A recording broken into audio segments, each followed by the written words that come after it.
Body weight squat, make sure your feet are wider than your hip width distance. You can make them as wide as you like. If you feel very uncomfortable on your hips, if you feel any stiffness, make sure you go even wider. It doesn't really matter. Same as the position of your toes. You start with your toes pointing forward, but if that doesn't feel right, you can turn them out as much as you like. So you inhale, and as you exhale, you slowly allow your pelvis to go down. So now, on the way back up, I just want you to think of pushing your heels into the ground, making sure that your knees are going quite wide, aligned with your toes. So you don't want to drop your knees in, okay?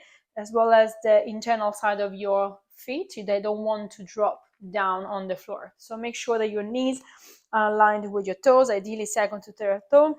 Same things with your ankle. Another very important thing to consider is on your way back up, you don't want to squeeze the glutes and clench. This is a very common mistake and doesn't allow my back to stay nice and neutral. So you inhale to go down, press your heels into the floor, do not squeeze the glutes, come back into neutral, okay? Shoulders backwards, head up, down, and you're pressing up, down, and back up.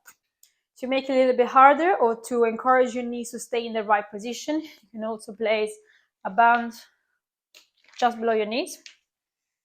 Make sure you feel some nice tension. Separate your feet.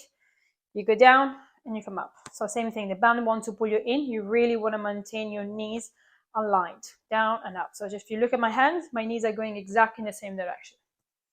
Okay. So same.